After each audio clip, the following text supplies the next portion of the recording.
Breaking news has erupted across the royal landscape, shaking Buckingham Palace to its very core. King Charles, in what insiders are calling a silent invite, has quietly reached out to Prince Harry and Meghan Markle, the Duke and Duchess of Sussex. A move so unexpected, so telling, that it lays bare the monarchy's most damning truth.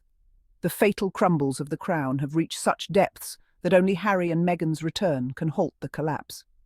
What was once a royal institution, untouchable and revered, now finds itself gasping for air, clutching at survival, and forced to admit that the very couple it exiled and demonized may be its only salvation. The silent invite is no ordinary gesture. It is a coded cry for help.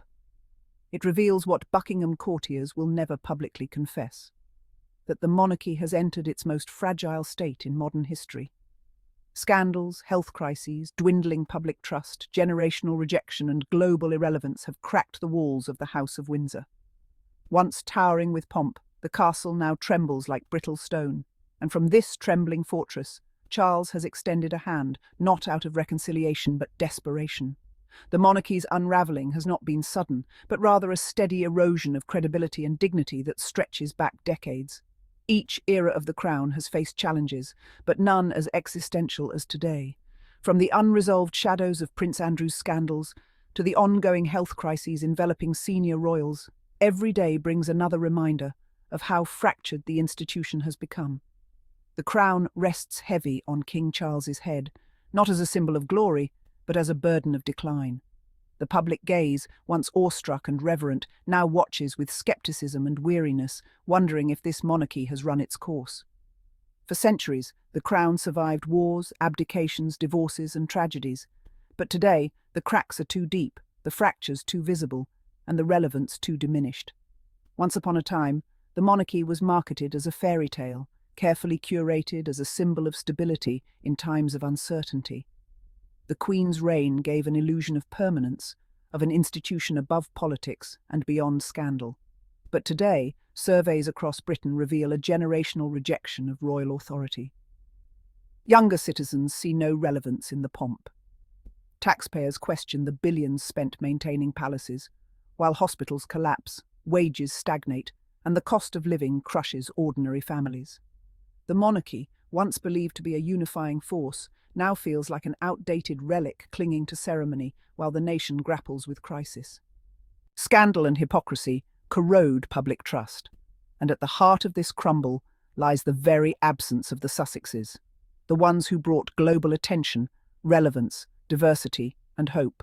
When Harry and Meghan left for California, the monarchy thought it could spin their exit as betrayal. They were painted as rebels, deserters, selfish individuals who turned their backs on duty. But what followed was no victory lap for the crown. Instead, the monarchy has watched itself sink into irrelevance, while the Sussexes thrive on the global stage. Their philanthropic work, their media projects, their presence at international summits and charities continue to attract millions. They are invited where the monarchy is ignored. They trend online when the monarchy is dismissed. They generate conversation while the crown struggles to hold the spotlight. And as Meghan and Harry flourish, Buckingham Palace is reduced to limp photo ops, half-empty crowds, and headlines that scream not glory, but crisis. This is the context in which King Charles has extended his so-called silent invite. Why would he risk humiliation by reaching out to the very couple he once allowed the institution to vilify? Why make such a quiet, almost secretive gesture?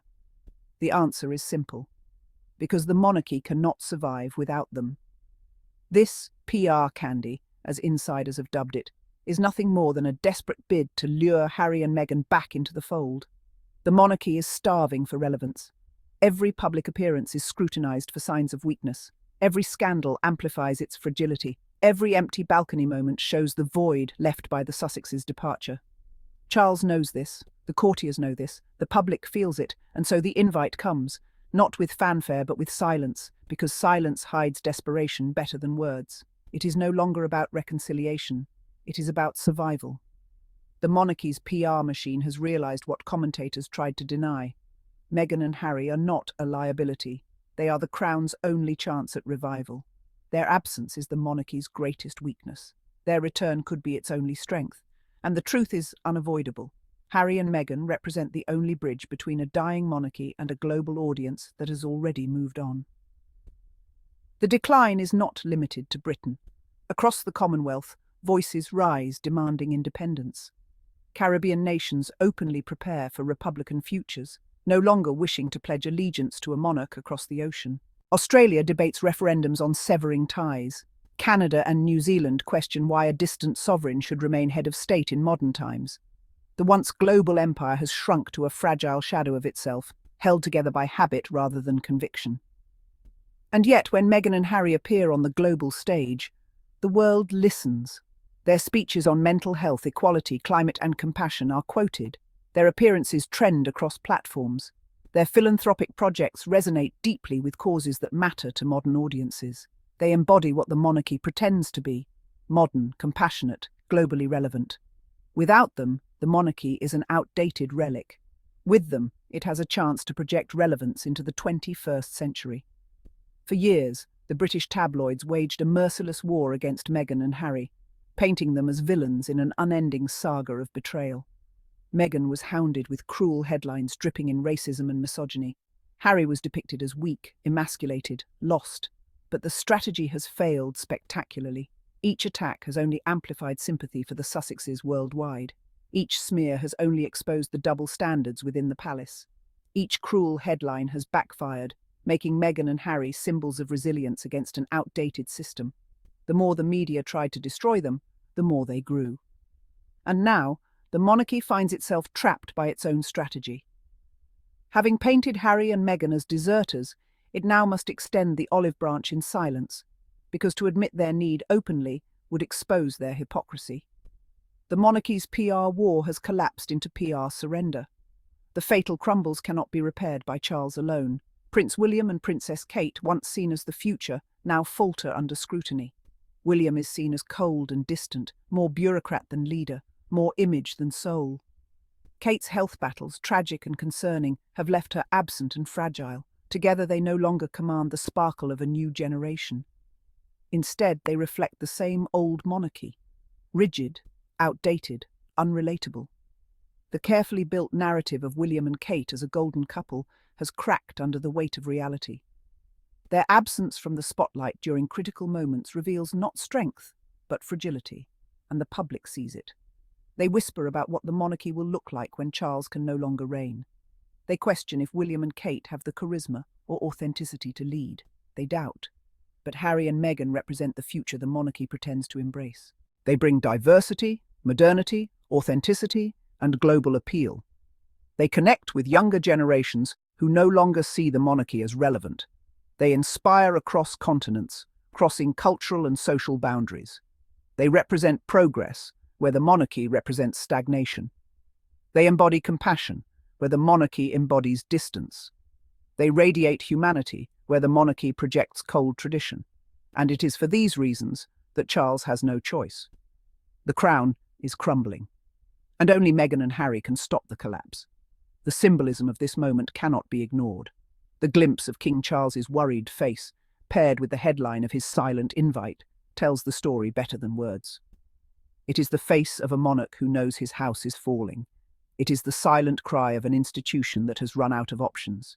It is the acknowledgement that the very couple once branded enemies are now the only hope for survival. Meghan and Harry's potential return is not just about family. It is about symbolism. A return would signal renewal, rebirth, and redemption. It would say to the world, the monarchy can evolve, adapt, and survive. Without them, the crumble becomes collapse. With them, there is still a chance for light. And so the world watches. Will Meghan and Harry answer this silent invite? Will they step into the breach, not as villains, but as saviours? Will they rescue an institution that once rejected them, or will they allow it to crumble under its own weight? What is certain is this: King Charles's silent invite has exposed the monarchy's greatest weakness. The fatal crumbles have reached their climax. The institution can no longer stand without the Sussexes, and whether through return, influence, or the sheer power of their absence, Meghan and Harry remain the monarchy's last hope. The silent invite is not a gesture of love. It is a confession of desperation. It is the monarchy's unspoken admission that the fatal crumbles are beyond repair. And it is proof that only Meghan and Harry, once vilified, now vindicated, hold the key to survival. As the crown trembles and the walls of Buckingham Palace echo with fragility, the world knows one truth. The monarchy cannot live without Meghan and Harry. The silent invite is the last gasp of an institution on the brink, and the Sussexes are the only ones with the power to breathe life back into its failing heart. To all my Sussex curious family, thank you all for watching, and do not forget to subscribe, like, and put a comment. Bye-bye. See you in the comments section.